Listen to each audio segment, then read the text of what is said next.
వాగార్తవివ సంపృక్తౌ వాగార్త ప్రతిపత్తయే జగతః పితరౌ వందే పార్వతీ పరమేశ్వరౌ. జగతః పితరౌ వందే పార్వతీ పరమేశ్వరౌ. ఈ ప్రపంచానికి ఆది దేవతలైన పార్వతీ పరమేశ్వరుల యొక్క పాదపద్మములకు నమస్కరిస్తూ, మరి దైవ భావన అంటే ఏంటి? హాలు మతంలో దైవ భావనకి చాలా ప్రాముఖ్యత ఉంది. మరి ఎలా అర్థం చేసుకోవాలి మనం దైవ భావాన్ని? ఇక్కడ చాలామంది దేవస్థానాలకు వెళ్ళినప్పుడు ప్రమాదాల్లో చనిపోతుంటారు. నా మిత్రుడు ఒకసారి అడిగాడు నన్ను, ఏమడిగాడంటే, తిరుపతిలో వైకుంఠ ఏకాదశి రోజు దర్శనానికి వెళ్ళిన వాళ్ళు మరి ఆ తొక్కిసలాటలో చనిపోయారు. అలాగే కుంభమేళాకి వెళ్ళినప్పుడు చనిపోయారు, పవిత్ర స్థలం అది హరిద్వార్. అలాగే ఈ మధ్య కాలంలో సింహాచలంలో దైవ దర్శనానికి వెళ్ళి గోడ పడి కొంతమంది భక్తులు చనిపోయారు. ఈ రకంగా చూస్తే చాలామంది తిరుపతికి వెళ్ళడమే కాదు, అయ్యప్ప స్వామికి వెళ్తూ యాక్సిడెంట్లు చనిపోయిన వాళ్ళు. అంటే ఈ దైవ దర్శనానికి వెళ్ళినప్పుడు కూడా చనిపోవడం ఏంది? అసలు మనం ఎక్కడికి వెళ్తున్నాము? దైవ దర్శనానికి వెళ్తున్నాము. అంటే మీ మంచి జరగాలనే దైవ దర్శనానికి వెళ్తున్నాం. అంటే ఒక భక్తి, ఒక నమ్మకము, ఒక విశ్వాసము, ఒక శక్తి మమ్మల్ని కాపాడుతుంది అనేటువంటి నమ్మకంతో మనము ఈ దైవ దర్శనానికి వెళ్ళినప్పుడు అక్కడ చనిపోవడం చాలా బాధాకరం కదా. అంటే ఒక సగటు మనిషికి ఆలోచన చేస్తాడా లేదా? ఒక సగటు మనిషి పవిత్రమైనటువంటి దైవ దర్శనానికి వెళ్ళినప్పుడు చనిపోవడం ఏంది? దేవుడు ఎందుకు మనల్ని కాపాడలేకపోయినాడు? అసలు ఆ సన్నిధిలో చనిపోవడం అంటే నిజంగా మరి దైవం మనల్ని ఎందుకు కాపాడలేదు? మనకు ఆయుష్, ఐశ్వర్యము, ఆరోగ్యము అన్నీ ఇవ్వాలి, అది ఇస్తాడు అనే కదా మనం వెళ్తాం దైవ దర్శనానికి. మరి అలాంటప్పుడు మనం అక్కడ చనిపోవడం అనేది ఎంతవరకు సబబు?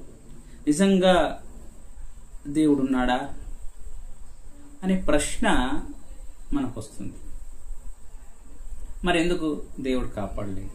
మనం ఉన్నాడు అని సగటు మనిషి నమ్మినప్పుడు, ఒక భక్తుడు నమ్మి నీ దర్శనానికి వచ్చినప్పుడు నీవెందుకు కాపాడలేకపోయినావు? అంటే పురాణాల్లో మనం చూస్తాం, పురాణాల్లో దేవుడు ప్రత్యక్షమయ్యి ఏదో రూపంలో కష్టాల్లో ఉన్నటువంటి మనిషిని కాపాడడం మనం చూస్తాం.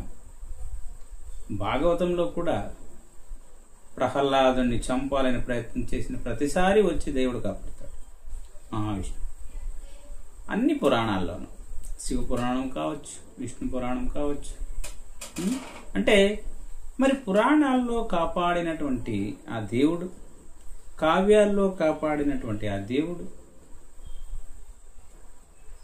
మరి నిజంగా కష్టం వచ్చినప్పుడు ఎందుకు కాపాడలేదు? వాళ్ళు ఎందుకు ప్రమాదంలో చనిపోయారు? ఇది మనము సగటు వ్యక్తి ఆలోచించేయాలి. దీనికి హాలు మతంలో ఏం చెప్తారు? హాలు మతంలో దైవ భావన అని ఒక భావన ఉంది, ఒక చాప్టరే ఉంది హాలు మతంలో దైవ భావన. మనం పార్వతీ పరమేశ్వరుని ఆది దేవతలుగా, ఆది దేవుళ్ళుగా, ఈ మానవ కులానికి అంతా కూడా వాళ్ళే ఆది దంపతులుగా మనం పూజించి గౌరవిస్తాం. అలాంటప్పుడు అంటే శివుణ్ణి పూజించేవాడు, విష్ణువుని పూజించేవాడు, అయ్యప్ప స్వామిని పూజించేవాడు, వెంకటేశ్వర స్వామిని పూజించేవాడు, రకరకాల దేవుళ్ళని పూజించి వాళ్ళు నమ్మి, షిరిడి సాయిబాబా కావచ్చు, ఏ దైవమైనా ఇప్పుడు దైవం ఉంది అన్న తర్వాత పలు రకాలుగా దైవం ఉంటుంది. శక్తి అన్ని రకాలుగా, సైన్స్లో మనము శక్తి అంటాం దాన్ని. ఆ శక్తి అనేది అన్ని రకాల్లోనూ ఉంటుంది. అంటే ఏమి, శక్తి ప్రతి పదార్థంలో కూడా శక్తి ఉంటుంది. ప్రతి పదార్థంలో శక్తి ఎలాగుంటుందో దైవ భావన అనేది కూడా, నువ్వు ఏ విగ్రహంలో ఎవరిని నమ్మినా నువ్వు అందులో దైవత్వాన్ని చూస్తావు. ఏ విగ్రహాన్ని చూసినా దైవత్వాన్ని చూస్తావు. అలాంటప్పుడు దైవ భావన కలిగినటువంటి ఒక వ్యక్తిని, ఆ భక్తుల్ని ఎందుకు దేవుడు ఈ కాలంలో కాపాడలేదు? మనం ఆ కాలంలో అయితే కాపాడేవాడు, ఈ కాలంలో అయితే కాపాడలేకపోతున్నాడు, ఇది కలియుగం కదా అని అనొచ్చు. అయితే అన్ని కాలాల్లో కూడా ప్రమాదాలు జరిగాయి. అన్ని కాలాల్లో కూడా మనుషులు చనిపోయినారు. ప్రమాదవశత్తు చనిపోయినారు, దాడుల్లో చనిపోయారు, క్రుసేడులు మత యుద్ధాల్లో చనిపోయారు. ఇప్పుడు ఉక్రెయిన్ రష్యా వార్ జరుగుతూ ఉంది, మహిళలు చిన్నపిల్లలు చనిపోయారు. పాలస్తీనాలో యుద్ధం జరుగుతూ ఉంది, ఇజ్రాయెల్కి పాలస్తీనాకి. అక్కడ కొన్ని వేల మంది పసిపిల్లలు, అమాయకమైనటువంటి పసిపిల్లలు చనిపోతున్నారు, అమాయకమైనటువంటి స్త్రీలు చనిపోతున్నారు. మరి అక్కడున్నటువంటి అల్లా కానీ యెహోవా కానీ ఎందుకు కాపాడలేదు? అది అన్యాయం కదా. అన్నప్పుడు మనకి అసలు దైవత్వాన్ని కానీ దేవుణ్ణి కానీ మనం అర్థం చేసుకునేటువంటి విధానంలో ఎక్కడో మనం లోపం ఉంది. అసలు దేవుడు అంటే ఏంటి? Who is God? దీన్ని మనం అర్థం చేసుకుంటే ఈ భక్తి భావము, దైవత్వము, ఇవన్నీ కూడా మనము ఆలోచన చేస్తాం. అంటే దైవ భావన ఎక్కడి నుంచి వచ్చింది? దైవత్వం ఎక్కడి నుంచి వచ్చింది? దైవత్వాన్ని మనం ఆపాదించినామా? దీన్ని మనం ఆలోచించేయాలి. అందుకని హాలు మతంలో దైవ భావన ఎట్టా వచ్చింది అన్నప్పుడు, అంటే మొట్టమొదట మనిషి పశు పోషకుడుగా ఉన్నప్పుడు, గొర్రెలు కాస్తున్నప్పుడు, పశువులు కాస్తున్నప్పుడు ప్రకృతి గురించి ఆలోచించడం మొదలుపెట్టాడు. ఈ ప్రకృతి గురించి ఆలోచించడం మొదలుపెట్టినప్పుడు ప్రకృతిలో జరిగేటువంటి వివిధ సంఘటనలను అర్థము చేసుకునేటువంటి సమయంలో అతనికి ఒక అగోచరమైనటువంటి శక్తి ఉంది. వర్షం వస్తూ ఉంది అంటే ఎవరో పైనుంచి వర్షాన్ని రప్పిస్తున్నారు. గాలి వీస్తుంది అంటే ఎవరో ఒక శక్తి లేకుంటే వ్యక్తి ఆ గాలిని వీస్తున్నాడు. ఎండలు కాస్తున్నాయి, సూర్యుడు వస్తున్నాడు ఉదయం, సూర్య భగవానుడు అంటాం. లేకపోతే చీకటిగా ఉన్నప్పుడు మనము ఉదయం వస్తూనే ఎంతో సంతోషపడతాం సూర్యుని చూసి. ఆదిమ మానవుడు ఆ సూర్యుని చూసి భగవానుడుగానే భావించాడు, శక్తిగా భావించాడు. అంటే ఆ అగోచరమైనటువంటి శక్తిని, ఆ సూర్యుడిని ఎవరు మన దగ్గరికి పంపించారు? ఆ గాలిని ఎవరు పంపించారు? ఆ వర్షాన్ని ఎవరు పంపించారు? ఈ చెట్లను ఎవరు పుట్టించారు? ఈ అగోచరమైన శక్తికే మనము దైవము అంటాం, దైవత్వము అంటాం. ఆ శక్తిని మనం దైవత్వంగా భావించాం. ఆ దైవత్వానికి ఒక రూపం కావాలి. వాస్తవానికి దైవత్వానికి రూపమే లేదు, మనం ఆపాదించినాము. దైవత్వానికి రూపం ఇచ్చినాము. గొర్రెలు కాసే సమయంలో హాలుమత ఆదిమ మానవులు ఏం చేశారు? ఆ దైవత్వానికి మొట్టమొదట మనసులో ధ్యానిస్తూ పూజించారు. కానీ దానికి ఒక రూపం కావాలని ఒక చిన్న రాయి ఆకారంలో వాళ్ళు పూజించడం మొదలుపెట్టారు. మొట్టమొదట చెట్లను పూజించారు, పుట్లను పూజించారు, నీళ్లను పూజించారు. తర్వాత శివుణ్ణి, మన ఈశ్వరు, మన సూర్యుని పూజించారు, గాలిని గాలిదేవుడుగా పూజించారు.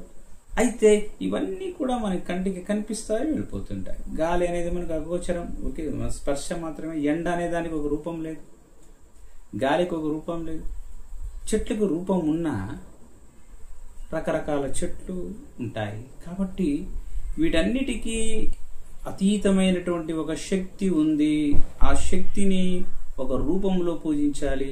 చెట్లు, పుట్లు, నీళ్లు, తర్వాత మేఘాలు, గాలి, సూర్యుడు, చంద్రుడు, వీరన్నిటికీ కలిపి ఒక శక్తిని ఒక ఆకారంలో పూజించాలని ఒక రాతి ఆకారంలో స్థాపించాడు.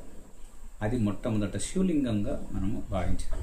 ఆ శివలింగంలోనే శక్తిని ఆపాదించి ప్రాణ ప్రతిష్ఠ చేసి శివలింగాన్ని దర్శించడము, ఆ లింగం తయారైంది. తర్వాత శివభావన వచ్చింది. ఫస్ట్ లింగం తయారైంది అంటే ఒక రూపం, ఒక రాతి రూపం.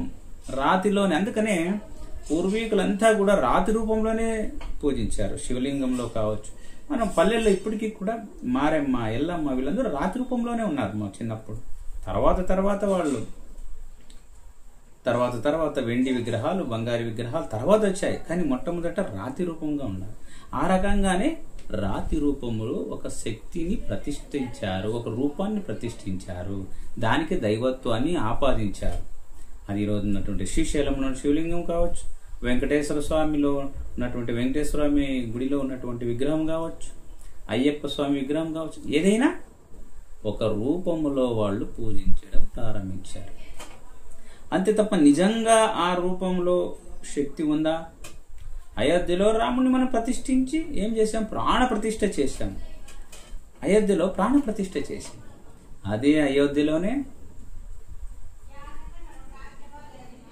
మర్డర్లు జరుగుతున్నాయి, మానభంగాలు జరుగుతున్నాయి, దళితుల పైన మానభంగాలు, అక్కడ కూడా మర్డర్లు జరుగుతున్నాయి. హరిద్వార్ పవిత్ర స్థలం, అక్కడ చాలా మంది ప్రమాదంలో చనిపోయారు తొక్కిసలాటలు. అంటే ఇక్కడ మనం ప్రాణ ప్రతిష్ఠ చేశాం. నిజంగా దైవత్వాన్ని మనం దానికి చేశామంతే. దైవత్వాన్ని మనం ఊహించుకుంటున్నాం, దానికి దైవత్వాన్ని ఆపాదించాం మనం. కానీ నిజంగా అక్కడ దేవుడే ఉన్నాడా? దేవుడు అక్కడే ఉంటాడా? ఆ విగ్రహంలోనే ఉంటాడా? దేవాలయంలోనే దేవుడు ఉన్నాడా? ఇది మనం ఆలోచించేయాలి. అందుకనే భాగవతంలో చాలాసార్లు చెప్పినాను నేను, భగవంతుడు ఎక్కడున్నాడు అన్నప్పుడు ఇందుగలడందు లేడని సందేహము వలదు, చక్రి సర్వోపగతుండు ఎందెందు వెదికినా అందందే గలడు. ఇందుగలడు అందు లేడని సందేహం వలదు. పోతన మహాభారతంలో అద్భుతంగా చెప్పాడు. దేవుణ్ణి నువ్వు ఆ విగ్రహాల్లోనూ, దేవాలయాల్లోనూ, చర్చిల్లోనూ, మసీదుల్లోనూ, అక్కడ కాదా, అన్ని చోట్ల ఉన్నాడు. అన్ని చోట్ల ఉన్నాడంటే దేవాలయంలో కూడా ఉన్నట్టే కదా. ఇందుగలడందు లేడని సందేహం లేదు. అంటే దైవాన్ని మనం ఎట్లా అర్థం చేసుకోవాలంటే, ఈ చరాచర జగత్తులో ఉన్నటువంటి ప్రతిదీ దైవమే. చర అచర, చర అచర. చర అంటే చలించేది, అచర చలనం లేనిది. చలాచల అంటాం మనం, చలించేది. అచల అంటే కొండ కదలదు కదా, అచల అంటాం. కాబట్టి చర అంటే కదిలేది, అచర అంటే కదలనిది. కాబట్టి ఈ చరాచర జగత్తులో ఉన్న ప్రతీదీ దైవమయం. ఎందుకు? దైవ సృష్టి ఇది. మరి ప్రతీదీ దైవమయం అయినప్పుడు నువ్వు ప్రత్యేకంగా ఒక దగ్గర దేవుడు ఉన్నాడని భావించడం ఏంది? అంటే ప్రాథమిక స్థాయిలో మనిషి ఒక దగ్గరికి వెళ్తాడు. చిన్నప్పుడు మనము ఆలు నేర్చేటప్పుడు ఎల్కేజీ, యూకేజీలో, 1వ తరగతిలో ఎలా చెప్తారు? అమ్మని చూపించి ఆ అనే అక్షరాన్ని పరిచయం చేస్తారు. అది ఒక ప్రాథమిక స్థాయి.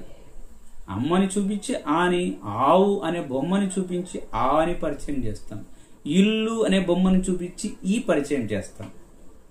అలాగే ప్రాథమిక స్థాయిలో ఉన్నటువంటి మనిషి విగ్రహ రూపంలో దేవుడు ఉన్నాడని చెప్పి భావిస్తాడు.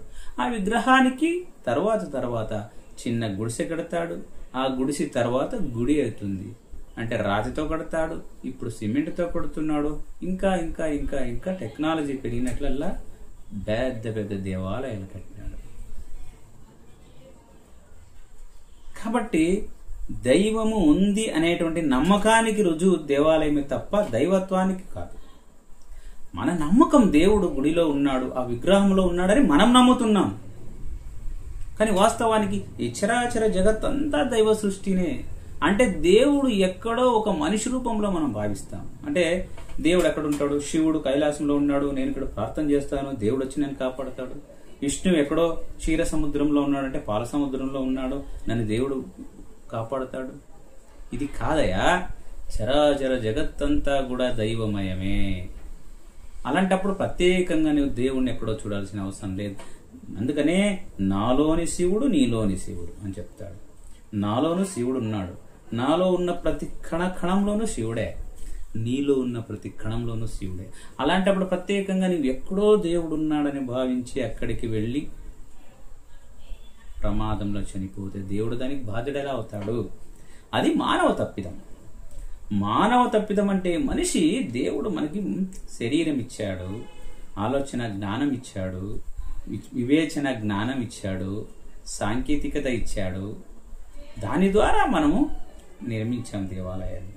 దేవాలయంలో ఉన్నటువంటి గోడ సరిగా కట్టక మనుషులు చనిపోతే మనం దైవాన్ని తప్పని మనం అనలేము. తొక్కిసలాట జరిగి దేవాలయంలో మనుషులు చనిపోతే అక్కడ దైవాన్ని నిందించలేము. ఎందుకంటే నువ్వు దేవుడు, నేను దేవుడు, ఆ దైవత్వం అంతా దేవుడే. గోడ దేవుడే, చెట్టు దేవుడే, భూమి, నీరు, ఆకాశం అంతా దైవత్వమే. కనుక గాడ్ ఈజ్ ప్రెసెంట్ అంట, అంతా దైవత్వమే. మరి దైవత్వం అన్నప్పుడు దేవుడు కాపాడాలంటే అది ఎట్లా సాధ్యమవుతుంది? అంతా దైవత్వం అన్నప్పుడు మనుషులే కాపాడుకోవాలి. కనుక మానవ తప్పిదాలకి దైవత్వానికి సంబంధం లేదు. మనం జాగ్రత్తగా ఉండాలి తప్ప దేవాలయానికి వెళ్ళినా చనిపోవాలని రాసుకున్నప్పుడు ఇంట్లో ఉన్నా చనిపోతాం, పాఠశాలకు వెళుతూ చనిపోవచ్చు, తీర్థయాత్రలకు వెళుతూ చనిపోవచ్చు, లేదా సముద్రం దగ్గరికి విహారయాత్రకు వెళ్ళినా చనిపోవచ్చు. కాబట్టి చావుకి ప్రదేశానికి సంబంధం లేదు. మనిషికి చావు ఎక్కడ రాసి పెట్టిందో అక్కడ వాడు చనిపోతాడు, అంతే. దానికి తిరుగు లేదు. ఇవెక్కడున్నా చనిపోతాడు. కనుక దైవత్వాన్ని, దైవభావాన్ని మనుషులు అర్థం చేసుకోవాలి. పవిత్రమైన స్థలం అంటే దానికి మనం ఒక పవిత్రతను ఆపాదించాం. ఇల్లే దేవాలయం, దేహమే దేగుల అంటాడు ఎవరు? బసవేశ్వరుడు. నా దేహమే దేగుల, శిరమే కలశము అంటాడు. నేను పేదవాణయా, నేను గుడి కట్టుకోలేను అంటాడు. 12వ శతాబ్దంలో జన్మించిన మహాసంఘ సంస్కర్త అయిన బసవేశ్వరుడు దేహవే దేగుల, నాను బడవనయ్యా, నేను బీదవాణ్ణి, నేను దేవాలయాన్ని కట్టించలేను. కాబట్టి దేహమే దేవాలయం, దేగులే దేవాలయ, దేహమే దేవాలయ, శిరవే కలశ అంటాడు. నా యొక్క శిరమే దేవుని యొక్క గోపురం. కాళ్ళు ఉన్నాయి కదా, అవే నాకు స్తంభాలు. దేవాలయానికి కాళ్లే నాకు స్తంభాలు అంటాడు ఆయన. కనుక మనిషి, మనం దైవత్వము అని మనం భావించాలి. ప్రతి ఒక్కరిలో కూడా దైవత్వం ఉంది. ప్రతి ఒక్కరిలో కూడా దేవుడు ఉన్నాడు. God is present. ప్రతి మనిషిలోనే కాదు, ప్రతి జీవిలో కూడా దేవుడు ఉన్నాడు. ప్రతి జీవులోనే కాదు, చరాచర జగత్తంతా కూడా దైవమయం. అంతా రామమయం, ఈ జగమంతా రామమయం అని పాటలో రాసినాడు కదా అద్భుతంగా. కనుక ప్రతి ఒక్కటి దైవత్వంతో నిండి ఉన్నప్పుడు ప్రమాదాలకి దేవునికి సంబంధం లేదు. అది మానవ తప్పిదము. కాబట్టి మనము ప్రతి ఒక్కరిని ప్రేమించేది నేర్చుకోవాలి. చరాచర జగత్తులో ఉన్నటువంటి ప్రతి దాన్ని, ప్రతి జీవిని కూడా మనము ప్రేమించాలి. ఈ ప్రపంచం కేవలం మనుషులదొక్కరిదే కాదు, ప్రతి జీవిది ప్రపంచం. ఈ భూ ప్రపంచము కుక్కలది, ఎద్దులది, పశువులది, పక్షులది, చెట్లది, జలచరాలది, కాకులది, అన్నిటిది. మనమేం చేస్తున్నాము? కేవలం మనిషి అన్ని ఆక్రమించేస్తున్నాం. మనం భూమిని ఆక్రమించాం, సముద్రంలో ఇప్పుడు మనం ఆక్రమిస్తున్నాం, ఆకాశంలో అంటే అంతరిక్షాన్ని కూడా మనం ఆక్రమించేస్తున్నాం. మనదే అనుకుంటున్నాం, దాన్ని మనమే వాడుకుంటున్నాం. తప్పు. అందుకనే మనిషి తెలుసుకోవాలి, దైవత్వము, దైవం అనేది ప్రతి ఒక్కరిలోనూ ఉంటుంది. చరాచర జగత్తులో, చరాచర జీవుల్లో కూడా, అన్ని జీవుల్లో కూడా దైవత్వం ఉంది. దైవత్వాన్ని మనం అర్థం చేసుకుంటే మొట్టమొదట మనము విముక్తి చెందుతాం. అందుకనే అదే భక్తి అంటే విముక్తి. భక్తి ద్వారా విముక్తి అంటే దైవత్వాన్ని, దైవత్వ భావనని మనము అర్థం చేసుకోవాలి. హరి ఓం.